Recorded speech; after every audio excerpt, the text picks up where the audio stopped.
Cu ocazia alegerilor le-am făcut hărțile tuturor candidaților importanți la președinție. Și uite ce am descoperit. În primul rând, o observație foarte interesantă. Toți cei 5 candidați principali s-au născut fie în data de 20, fie în 21. Elena Lasconi în 20 aprilie, Ponta în 20 septembrie, Nicu Șordan în 20 decembrie, Antonescu și Simion sunt amândoi născuți în 21 septembrie. Ce ar putea să însemne asta din punct de vedere astrologic? În Bață există o metodă de împărțire a timpului în mini-anotimpuri. Sunt acele termene solare despre care tot vorbesc eu în postările mele. Și eu am observat că în preajma acestor date există o mai mare concentrație de nașteri. Adică mai mulți oameni se nasc în ziua asta sau în preajma acestei zile de schimbarea a termenului solar. Datele de 20 și 21 sunt astfel de momente, de trecere de la un mini-anotimp la altul. De exemplu, zilele de echinoxiu și solstițiu sunt niște treceri majore de peste an. Iar 4 din cei 5 candidați sunt născuți în zile de echinoxiu sau solstițiu sau în preajma acestor zile. Nicu Șordan la solstițiu de iarnă, Ponta, Antonescu, Simion la echinoxiu de toamnă. Momentele astea de trecere sunt momente de vid, de schimbarea direcției energiei, de la yang la yin și invers. Prin urmare, cei născuți în aceste momente sunt într-o poziție de vid, cam ca un joker. Pot să fie surprinzători și neașteptați în acțiunile lor. Să schimbe direcția de acțiune brusc dacă își propun. Și energia lor poate să oscileze foarte mult. De la energizare la letargie, de la introspecție la extrovertire. Într-un fel sau altul, nu prea reușești să-i bagi într-o categorie. Pentru că pot să te surprindă, adică pot să facă gesturi neașteptate. De exemplu, nimeni nu se aștepta ca Antonescu și Ponta să mai reapară în politica românească. Interesant, amândoi după 10 ani de pauză. Nicu Șordan a hotărât brusc să candideze, deși în vară era sigur că nu o va face. Iar George Simion, el este în sine foarte oscilant, adică de foarte multe ori ai senzația că nici el nu știe cine este. Își schimbă afirmațiile, schimbă comportamentul de la o zi la alta. Ce altceva am descoperit la toți? În primul rând, toți au în hărțile natale animale care au relații cu ducele anual. Șarpe, cocoș, bou, tigru. Cei care ați fost la seminarul despre anul șarpelui, poate vă mai amintiți când spuneam că cei ce au aceste animale în harta natală ne atrag atenția în 2025 sau au o viață mai plină, mai intensă, au parte de acțiune. Nicu Șordan este născut în zi de șarpe și în an de cocoș. Șarpele e ducele anual, persoana care este cel mai mult în evidență, iar cocoșul este aliatul ducelui. El beneficiază de sprijinul ducelui anual. Deci, cei care aveți șarpe și cocoș în hărțile natale, fiți atenți! Puteți face lucruri mărețe în 2025. Dar și Antonescu, Simion, Ponta au cocoș în harta natală, iar Elena Lasconi are șarpe în ziua nașterii. Deci, la toți se vede că este un an plin de evenimente, cu schimbări, cu emoții intense, dar și cu șanse de evoluție. De exemplu, Ponta, Simion și Antonescu, fiind toți 3 născuți în luna cocoșului, care guvernează pentru ei casa carierei, au ocazia să aibă o creștere sau evoluție în carieră.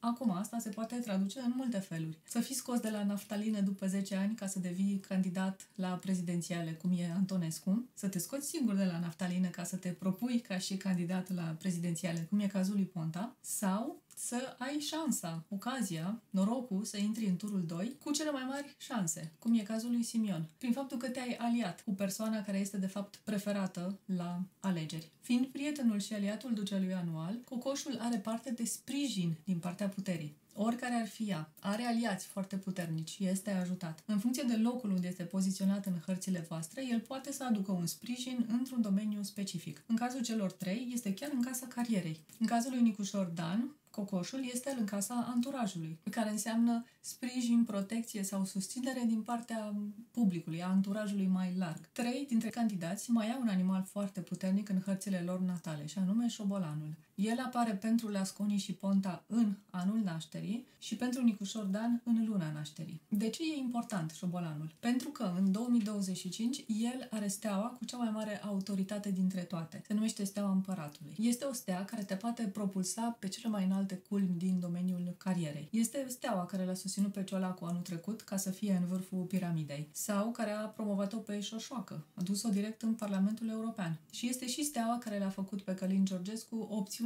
numărul 1 a poporului român. Friedrich Merz, noul cancelar al Germaniei, este născut în zi de șobolan. A devenit cancelar. Deși a avut el niște obstacole, niște probleme, pentru că mai are și un porc în casa carierei. Deci alegerea lui a fost așa, cu emoții și cu năbădăi și cu Intruziune străină, se pare. Poziția cea mai puternică a acestei stele este în casa carierei, așa cum o are Nicușor Dan. Deci, deși acum logica, statisticile ne spun că Simion va câștiga alegerile, să știți că și Nicușor Dan are o șansă destul de mare, cel puțin din punct de vedere astrologic. Pe lângă aceste stele pozitive, hai să vorbim și de aspectele negative aduse de ducele anual. Ponta și Simion au amândoi tigru în hărțile natale. Simion la casa anturajului, care guvernează relația cu publicul și cu industria în care activează el, iar Ponta la casa sinelui. Acum, în an de șarpe, tigru are o penalizare majoră, care îi aduce un risc crescut de trădare și furt. Alianțele se rup, sunt trădați de alții sau ei au tendința să-i trădeze pe alții, să nu se țină de promisiunile făcute sau sunt implicați în situații în care ei se consideră nedreptățiți. La Simion, această stea are legătură cu anturajul, cu publicul larg. La Ponta are mai multă legătură cu viața lui personală, cu persoanele apropiate.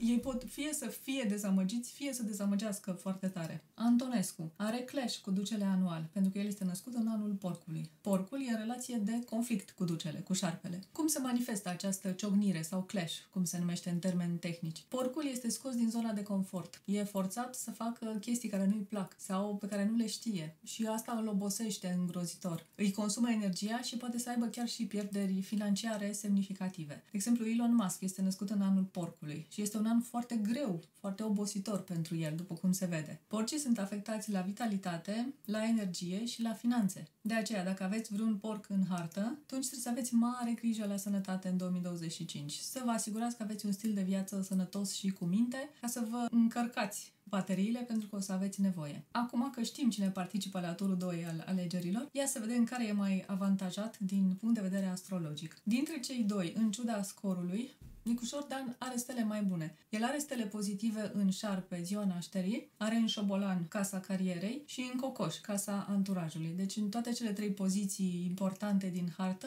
el are configurații pozitive. În schimb, la Simion, doar luna nașterii și parțial anul nașterii sunt foarte susținute. Dar configurația din luna nașterii este suficientă ca să devină președinte. Deci o să vedem până la final ce se întâmplă. Dragonul din ziua nașterii are stele cam în 2025, nimic să ne dea pe spate. Dar oricum e suficient și cocoșul, deci poate să câștige și numai cu el. Tigru din anul nașterii, pe lângă penalizarea despre care am vorbit, mai are două stele foarte, foarte norocoase. Aducă efectiv noroc chior. În engleză se numește dumb luck, adică nu trebuie să fii prea deștept sau să faci ceva, că îți pică norocul în poală. De-aia se și spune că cei care au tigru în hărțile natale au șanse de câștig la loto în 2025. Și dacă stăm să ne gândim, scorul lui Simion nu prea e meritul lui. În condițiile în care la alegerile din noiembrie a câștigat 14% din voturi, iar acum, cu voturile lui Georgescu, are 40%. Deci nu e meritul lui că a crescut atât de mult. Și asta este o expresie a acestui noroc chior. În plus, aceste stele care apar în tigru au și o calitate spirituală,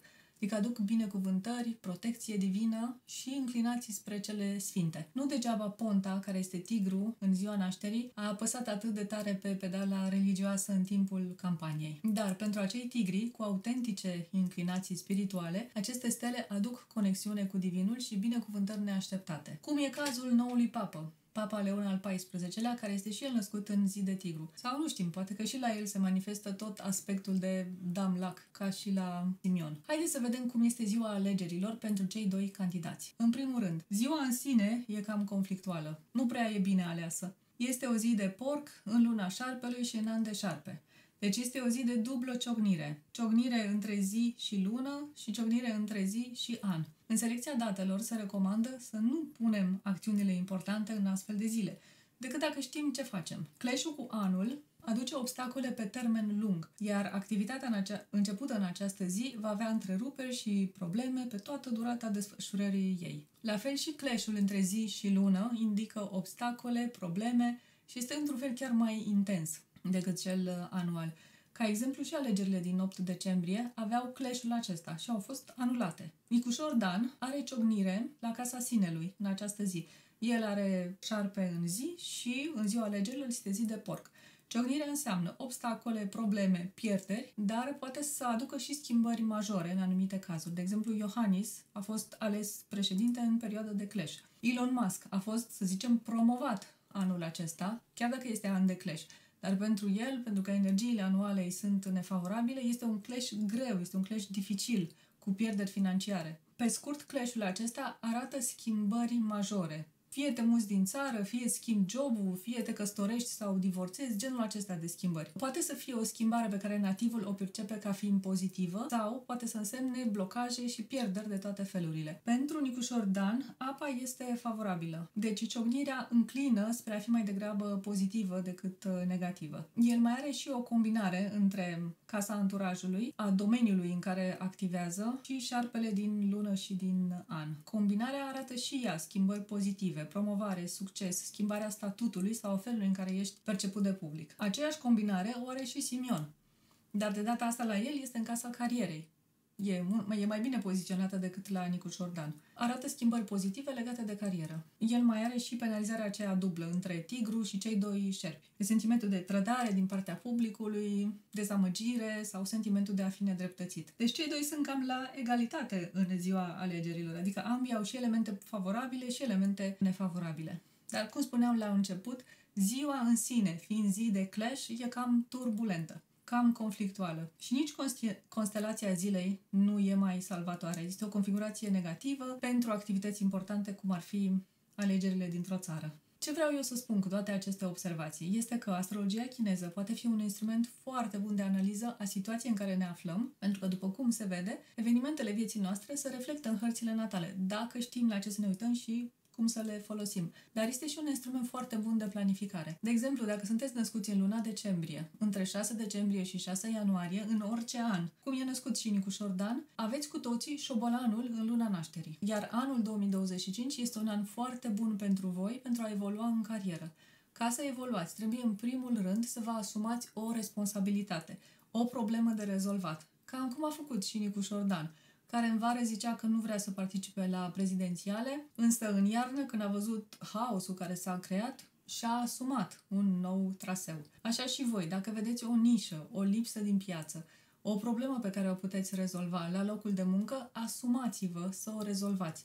Dar asigurați-vă că sunteți văzuți de superiori, că ei sunt conștienți de munca pe care o depuneți și veți fi recompensați și financiar și cu evoluție în carieră. Steaua Împăratului, care apare în șobolan, aduce responsabilitate, creșterea autorității, dar și recompense pe măsură. În plus, poate să aducă un sentiment de însingurare. Puteți să aveți senzația că sunteți singur cu problemele voastre sau că sunteți singura persoană care poate să rezolve un anumit tip de probleme. De asemenea, dacă sunteți născuți în luna cocoșului, cum este Simion Ponta Antonescu, adică între 5 septembrie și 5 octombrie în orice an, aveți cocoș în casa carierei. Deci puteți profita de configurațiile bune din cocoș. Aveți parte de sprijinul celor aflați la putere, în pozițiile înalte, sprijinul oamenilor cu influență. Puteți să faceți asocieri și alianțe benefice. Sunteți preferații șefului sau ai superiorilor. De exemplu, noul papă este născut în luna cocoșului, care guvernează și lui casa carierei. E important să vă găsiți tribul și aliații și căutați să fiți proactivi în îndeplinirea planurilor voastre. Nu stați cu mâna în sân și aveți curajul de a cere ce vă doriți de la viață. O să vedeți că e mai ușor să obțineți anul acesta. Și șarpele, fiind ducele anual,